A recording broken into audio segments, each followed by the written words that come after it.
The next challenge at that place was just immediately with the prison officers. Okay.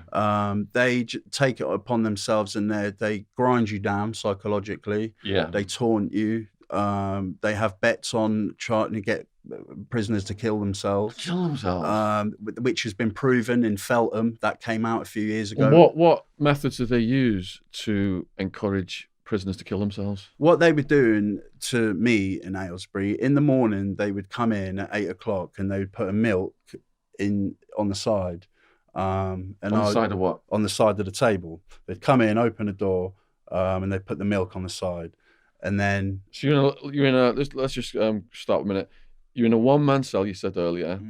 So I imagine it's like the size of a bus stop shelter or less. Yeah, and you've got your bunk on one side, and is it the standard combination sink toilet with a little stool table? Yeah, like a little stool, a chair, Is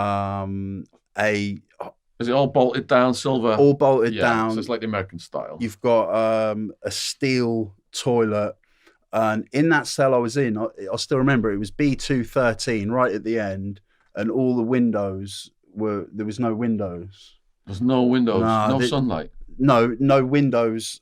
Just like all the windows were broken and it hasn't been fixed. And when I say freezing, it is freezing. So the glass is gone? Gone. And what is the bars? Just bars, yeah. Okay. And you just put a towel over it, but it's still freezing. I used to wake up with leaves all over my cell, where leaves used to come in. I had no idea. Freezing, yeah. You're in your bed. No temperature control. No, you're in your bed with socks on your hands, with like wearing a tracksuit under the cover, just freezing. Yeah, absolutely freezing. Like Arizona then. So the guard comes in, puts the milk on the table. Puts the milk on the side, and then you drink it, throw it out the window. Throw it out the window? Yeah, that's the trash? That's the trash, yeah. You throw it out the window, and then they'll just open the door, like 8 of them, and they'll say, come downstairs, and you'll go downstairs with them. And downstairs is the day room?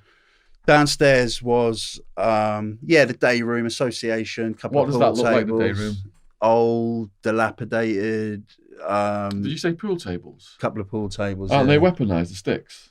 There's always fights at the pool table. But a pool ball in a sock? All the time, yeah, it gets used. What happens on the pool table is you'll say, I'm next, and then you'll be waiting. And then when it's your turn, someone will just grab the triangle and start setting up the balls. And then you'll say, what you doing? I'm next. And then you have to fight. You have to fight. And that's the if you're going to play pool, that's what will happen. It will, and people will just stay on. They'll try and, victimize you, and you have to fight, and you have to draw blood, and you have to get a weapon, and you have to hurt them. That's what you have to do. And there's no fair rules. You hurt them, you do it from behind, you do it in the dinner queue when they're not looking, because they'll do it to you. Survival of the fittest. Yeah, they'll do it to you. But with the milk, what they've done, they've tricked me, because on the bottom of the milk they write B213, and then they find it on the floor. And what does that mean? Because they've wrote my cell number on the bottom of the milk. Yeah. So then they'll drag me down into the office. For trashing it? Yeah, for throwing it. And they'll put you in this kangaroo court type situation. It's not a normal adjudication with a governor. It's just a principal officer, so like a senior officer, sitting there. He won't even look at you. He'll just say, guilty, throwing milk out the window. And he'll say 2 weeks loss of TV. So they'll come and take your TV. Yeah. And then a few days later, or within that 2 week period of having no TV, so you've just got your music now, they'll knock on your door and they'll say, do you want the gym? And because you're banged up all the time, you'll say, yeah, I want the gym. And then they'll all come for gym, and they'll walk straight past your door and not open your door. So you'll put your bell on, and then they'll wait till the wing's quiet, and then they'll all come up and say, what's the emergency? All right, so for Americans watching this, what does that mean, put your bell on? So you've got an emergency cell bell, so you push it. Okay. It's supposed to only be for emergencies. Yeah. And the officer will come to the door. But in Aylesbury, they just slam the flap, and they go, what's the emergency? So people use the bell. People misuse it. They say, Gov, can you go and get me a roll up off number 2? Or, I need to see like a listener, a Samaritan, I'm suicidal. Or so it's used for various different things. But yeah, so you put your bell on, and I said to the officer, like, you didn't let me out for gym, so he just slammed the flap. He said, that's not an emergency. 2 weeks more, no TV. And so they're kind of like stitching you up and setting you up. And then what happens is, on the day you're supposed to get your TV back, you'll come out for lunch, because they haven't given it back to you, even though you're supposed to have it back, and they won't give it back to you. And then you ask them again at tea, and they won't give it back to you. And then it gets to 8 o'clock where the night staff are coming on. So you put your bell on because they haven't given it back. And then they'll come to your flat. What's the emergency? And you'll say, I was supposed to get my TV back. They'll say, that's not an emergency. 4 weeks more, no TV. Then they take your radio. Then they take your association off you. And you end up being banged up for 24 hours a day. And you'll come out 3 or 4 nights a week for 10 minutes for a shower. And that's it. Because no one really used to go on the yard there, because it was at 7 a.m. You get about 10 people out there. No one really used to go out there. That's why they do it early, isn't it? So the guards have to supervise people. Yeah, probably. And then they grind you down, and then they start escalating it, because it's like a game to them. The officers when I was in Aylesbury were a bunch of guys who seemed to be quite sadistic and brutal, who seemed to get a kick out of coming into that work environment and just kicking the shit out of teenagers. You'd smell alcohol on their breath sometimes. And what they would do, they would open your door, and again, giving you the milk, and they wouldn't put it on the table. So you'd get up half asleep and go to grab it, and they'd pull it back. And then eventually your arm would be like near the door, and then they would just grab your arm and just jump on you and start shouting, violent prisoner in B213, violent prisoner in 213. In Aylesbury, there's probably 15 alarm bells a day, every single day, 7 days a week, 15 alarm bells. And they just come from everywhere, power in numbers, and they all, 40, 50 officers, they all come, and they throw you on the floor. They drag you into the segregation unit, and it's all through corners, no cameras. Then there was no cameras then, all dark corners, thin staircases. They're smashing your head on the side, giving you little digs. And then they drag you into like a concrete room, like a segregation unit with a concrete slab on the floor. And they throw you on the floor. They pull a knife out, cut your clothes off, strip you naked, and really hurt you. They bring your thumbs back. And it feels so, you feel helpless. You feel terrified, scared. You hear these stories that they've killed people, covered it up. And yeah, you just feel. I'd been restrained in other prisons, but this place was just different. It was just a really horrendous place. And what they do in Aylesbury, they then put you in that cell and they leave you naked on this concrete slab, and you're 18 years old. But what they do in Aylesbury, it's not done then. They come back and taunt you. So they come back to the cell, shaking their keys, opening the flap, and they come back at 2, 3, 4 o'clock in the morning, saying, have you had enough? Yeah, is that what you wanted, son? Do you know what I mean? And they grind you down. And now you're in this concrete tomb. It's a concrete tomb. You've got, it's summer, 90 degrees. There's no air.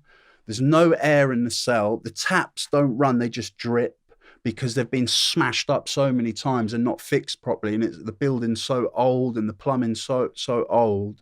And you're living in this room, just going out of your mind, and you start to lose your mind. When I watch your videos and I hear the Americans talking about isolation and segregation units, and I know they're reducing it in as many as 20 or 30 states in America, and that's been quite successful.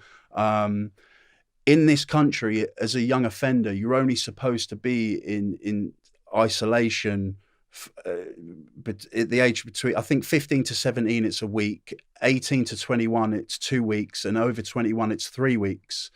But in the American system, they put them in isolation for years. And when you hear them talk about it, I can identify it, because it's true what the Americans say when they say you begin to hallucinate. You start seeing things on the wall, because you're banged up in a room 23 and 3/4 hours a day. You might get a shower 2 or 3 or 4 times a week if you're lucky, bit of yard time for 20 minutes walking around in a goldfish bowl, and you're just alone with your mind. And you go crazy, you lose your mind, you become very paranoid.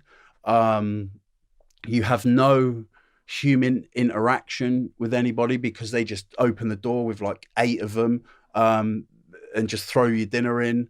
So you die from a lack of love. You die from that lack of human interaction. And in Aylesbury, it just seemed, that they could, all those rules and regulations about 14 days or whatever, what they would do, they were clever. So you'd get the 14 days in the block, in the isolation. On the 14th day at tea time, they would just swing the door open, and the fear, you'd feel all the fear, because these guys have proven to you that they can attack you at any time with no provocation from you. And so just the fear, listening to them all coming up the stairs, all the keys, and they'd be laughing and joking. And you are paranoid, but there is reality in the sense that these guys can take my life. They could kill me and cover it up.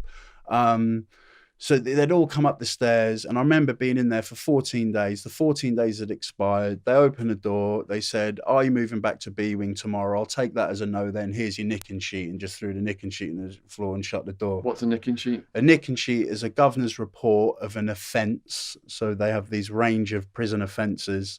And he'd written on there, refuses a direct order to move back to B Wing, but he didn't even give me the opportunity. And then you go on the adjudication in the morning. It's a long table with the governor at the end. And then you have 2 prison officers right here, so facing you, and they just eyeball you, and they're big, and they intimidate you. That's what they do. You'll have another couple over here because people have, tried to attack them before. If you give any indication in your body language or in the tone of your voice being aggressive that suggests that there's going to be any aggression, they just fold you up. They just get you on the deck. And when you're banged up, you hear it happen, and you hear the screams, of people being twisted up, bent up.